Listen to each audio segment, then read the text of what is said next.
नमस्कार मित्रांनो, तुमचं स्वागत आहे आपल्या मिस्ट्री टॉक्स या चॅनलवर आणि मी तुमचा मित्र वीरेंद्र मोहिते पाटील. तर आपण आज बसलेलो आहोत अजिंक्य सरांबरोबरच. याच्या आधी आपण त्यांचा एक व्हिडिओ बघितलेला आहे आणि तुमच्या कमेंटमुळे आपण त्यांचा दुसराही किस्सा आता आपण त्यांच्याकडनं ऐकून घेऊयात. नमस्कार. नमस्कार सर. आता दुसरा किस्सा आपला पुण्यामधला आहे आणि पुण्यामधला स्पेशली होळकर ब्रिज खडकीचा. आणि आधी मी येरवड्याला एका मल्टीनॅशनल कंपनीमध्ये हेडक्वार्टर आहे इकडे. मी त्याचं नाव घेणार नाही, प्रमोशन करायची नाही.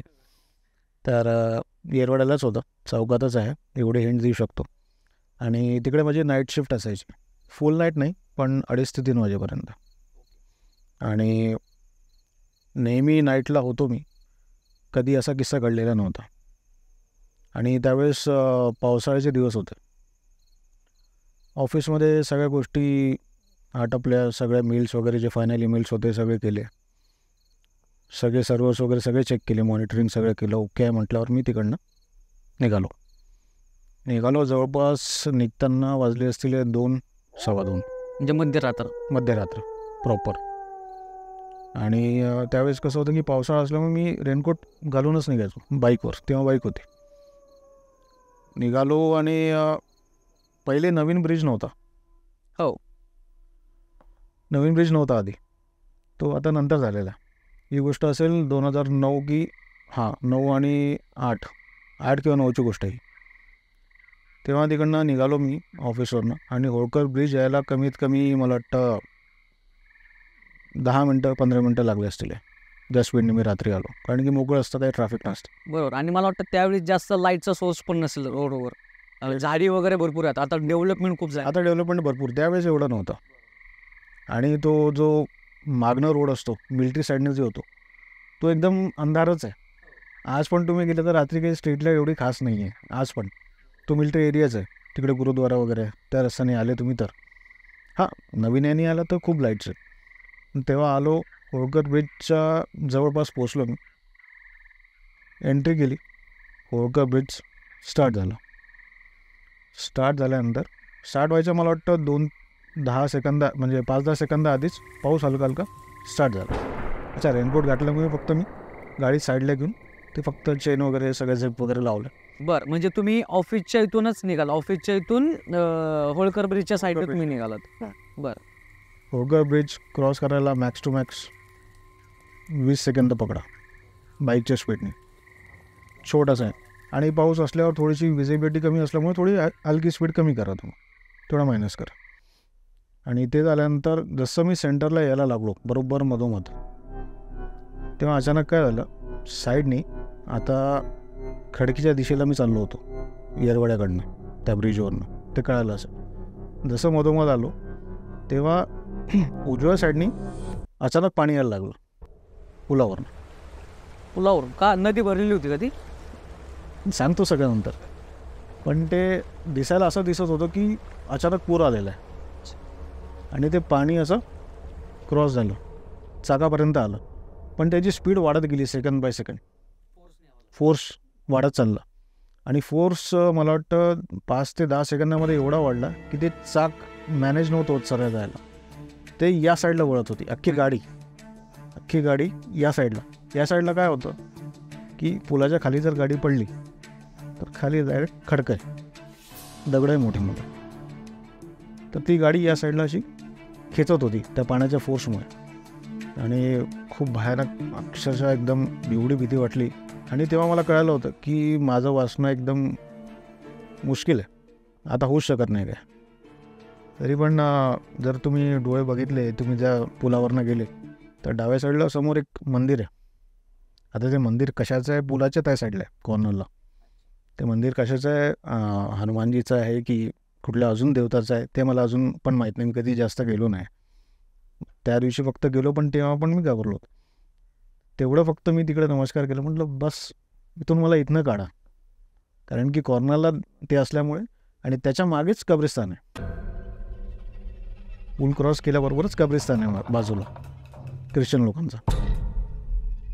आणि तेव्हा सगळे संत दर्शन झाले मला. तिथल्या तिथे. मी म्हटलं आता काही वाचत नाही आपण, तरी पण थोडीशी एक आशा होती त्या मंदिराकडे बघून, की म्हटलं यार काहीतरी करू, कसं तरी प्रयत्न करू, म्हणजे जितके हातपाय मारता येतील करू. देवाचं नाव घेतलं, ज्यांना मानतो मी, श्रीकृष्ण राधाला मानतो, नाव घेतलं, पहिला गेअर टाकला आणि गाडी एकदम फोर्समध्ये क्लच अर्धाच ठेवून जेवढं मारता येईल तेवढं पुढे घेतली मी गाडी. तरी पण ती गाडी अशी व्हायलाच लागली होती, सरळ जातच नव्हती. तेवढा फक्त पार करायला मला 15 मिनटं लागले, अर्धा पूल पार करायला, एवढा फोर्स होता. आणि तुम्ही साईडला बघितलं तर असे थोडे ब्लॉक्स बनलेले आहे, तर तिकडे जात होती ना गाडी, तर पायाने असं आपण थांबवू शकत होतो थोडं तरी. तसं करत करत करत करत एक एक ब्रेक्स पार करत 15 मिनटं लागली आणि शेवटी मी बाहेर पडलो. बाहेर पडल्यानंतर ते मंदिर साईडला, डाव्या साईडला, तिकडे अक्षरशः मी बाईक अशी खालीच ठेवली, म्हणजे स्टँडला लावाव एवढी पण, म्हणजे काय म्हणतात, एवढं घाबरलेलो होतं. ते सुदच नसते ना, कारण की एवढा मोठा तुमच्यासोबत प्रसंग घडला, एवढं पाणी वाहते आणि त्याच्यातनं तुम्ही एवढा सगळा संघर्ष करत पुढे चाललेत. आणि त्यावेळेस काय झालं की हार्टबीट्स खूप जास्त वाढलेल्या, एवढं की म्हणजे फील होत होतं, असं हात ठेवलं तरी फील व्हायचं नाही. आणि साईडला गाडी मी अशी फक्त खाली ठेवून दिली, फेकली म्हटलं तरी चालेल. आणि त्या मंदिराच्या तिकडे एक ओटा होता असा बसायचा लोकांसाठी, जे भक्त लोक येत असतील, त्या वाटा ओटा होता मोठा. आणि तिकडे जाऊन डायरेक्टली पहिले लेटलो मी, झोपून गेलो थोडा वेळ. तिथे पण एकदम असं हाफल्यासारखं आणि हार्टबीट्स खूप तेज. म्हटलं आता थोडा वेळ जाऊ दे, असंच बसू, असंच राहू, बघू थोड्या वेळाने.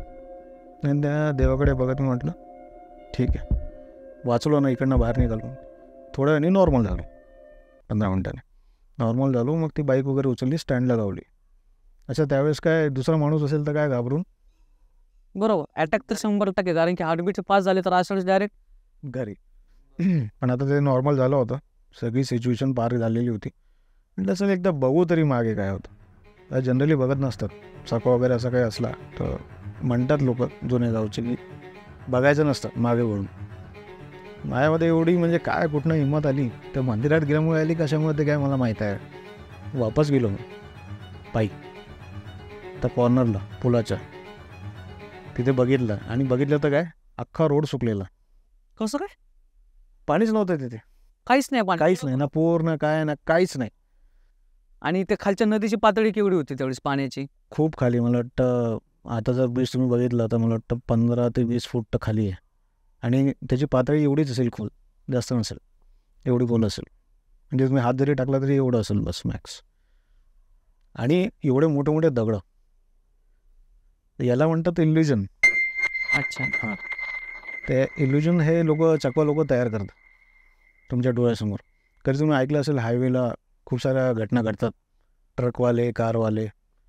तर इल्युजनमध्ये कसं की रोड इकडे दिसतो, तुम्ही इकडे मोडता, मागून येणारी गाडी असो किंवा साईडला खाई असो, ते काही ना काय घडतं. तर तोच प्रकार माझ्यासोबत, तो जो काही चकवा असेल तो करण्याचा प्रयत्न करत होता, की जेणेकरून हा माणूस साईडला पडेल पुलाच्या फोर्सनी आणि हा डायरेक्ट येऊन खडकावर आपटेल आणि हे जाईल, असा तो प्रयत्न होता. पण त्या देवामुळे तेवढी फक्त तेवढी एक आशा. आणि जे पाऊस वगैरे रात्री पडत होता, तर पावसाचं पण काय ओलावा काहीच नव्हता का पावसाचं पण? हलका असेल, पण जसा पूर आलेला होता तसा काही सीन नव्हता. कारण की पूर आल्यानंतर तर अख्खा रोड वगैरे एकदम ओलाच असतो तो. ओलांनी वाहत असेल ना ऑब्व्हियसली. आणि पाणी जरी निघून गेलं असेल, जरी तुम्ही टाइम लागला तुम्हाला उठायला वगैरे, पाणी जरी निघून गेलं तरी तो रस्ता तर ओलाच होता. कळतं आपल्याला ते. तो सगळा कालवा वगैरे येतो, चिखल वगैरे येतो, ते कळतं आपल्याला. झाडं पाला वगैरे येतो त्यासोबत, काटे वगैरे. काही तसं काहीच नाही एकदम क्लिअर. आणि पाऊस पण बंद झालेला पूल पार केल्यावर, काहीच नव्हतं. आणि मग त्याच्यानंतर काय झालं मग? त्यानंतर आणि या पुलाच्या खाली मी एकदा नजर टाकली. क्युरिओसिटी मला होतीच, तिकडे मी खाली नजर टाकली, बघितलं यार 15-20 फूट खाली पाणी आहे आणि आवाज पण येत नाही, एवढं हलका खळखळ आवाज येतोय, हलका, जसं पाणी वाहतं ते दगडांना असं क्रॉस करत, बस तेवढंच, बाकी काहीच नाही. आणि मग त्याच्यानंतर तुम्ही काय केलं मग ते बघितल्यानंतर मग तिकडनं गाडी काढली. मी म्हटलं हे काहीतरी विचित्र घडलेलं आहे. आणि त्यावेळेस टाईम काय झाला होता? त्यावेळेस झाला असेल 2:30-3. अच्छा. पावणे 3 तरी झालेच असतील आरामात. सगळं ते 15 मिनटाचा ब्रेक वगैरे घेऊन मंदिरात पावणे 3 तर 100% झाले. तिकडनं पुढे गेलो. आजचा पुढला चॅलेंज होता की पुढे कब्रिस्तानचं गेट आहे. हो, आणि तो तर भयंकर अंधार आहे. भयंकर अंधार आहे आणि तो कर्व आहे असा. हम्म. आणि गेलो तिकडनं. काही मला असा प्रॉब्लेम झालेला नाही. तिकडनं डायरेक्ट निघालो. खडकीचा मेन रोड लागतो. आता तर 1 वे, तेव्हा 2 वे होता. 2 वेनी सरळ हायवेला पोहोचलो. पिंपरी चिंचवडचा जो लागतो आपला बोपोळी डायरेक्ट. बोपोळी. मग असा तो रोड करत घरी गेलो. परत तीच कहाणी. परत घरी मी आईला सांगितलं असं असं झालं आहे. परत मग तो देवाचं सगळं अंगारा वगैरे या गोष्टी झाल्या. रात्री झोपलो. पण त्या रात्रीनंतर मला असा काही प्रॉब्लेम आलेला नाही. ना ताप वगैरे असं किंवा कोणी मागे माझ्यासोबत आलं आहे कुठली आत्मा वगैरे असं काही नाही. तेवढा किस्सा पण तेवढा घडला. त्यानंतर त्या रोडने येणं मी बंद केलं आणि दुसऱ्या दिवशी मॅनेजरला सांगून शिफ्ट सकाळची करून घेतली 6 वाजताची. बरोबर, कारण की आज जीवावरच डायरेक्ट म्हणजे जीव जाण्यासारखाच हा प्रकार होता. कारण की अल्टिमेटम दिला होता मी. हम्म. अशी गोष्ट झालेली. तर मित्रांनो, हा होता होळकर ब्रिजचा भयंकर किस्सा. आणि असेच तुम्हाला अजून किस्से ऐकायचे असतील, अजिंक्य सरांचे ऐकायचे असतील, पण आम्हाला वाटतं तुमचा 2च किस्से घडले होते ना तुमच्याबरोबर. नाही, माझ्याकडे अजून 2 स्टोरीज आहेत आणि खूप चांगल्या आहे.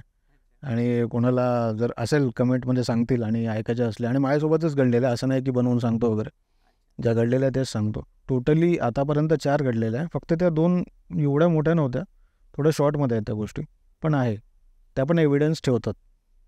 हां, ते प्रूव्ह करू शकतात की म्हणजे असं आहे. असं आहे किंवा ह्या गोष्टी असतात, एक्झिस्ट करतात ह्या गोष्टी. येस, 100%. तर मित्रांनो, असंच सरांचे अजून 2 किस्से आहेत. तर आत्ता आपण इथंच थांबूयात, कारण की खूप लेटही झालेलं आहे. तर असेच तुम्हाला तुमचे किस्से शेअर करायचे असतील तर आम्हाला कमेंट बॉक्समध्ये सांगा. इंस्टाग्रामला पण आपलं पेज आहे मिस्टर टॉक्स ऑफिशियल, त्याच्यावरही तुम्ही DM करू शकता. आणि त्याच्यावर एक टेक्स्ट मेसेजचा पण ऑप्शन आहे, तर त्याच्यावर डायरेक्ट तुम्ही आम्हाला मेसेज करू शकता. धन्यवाद.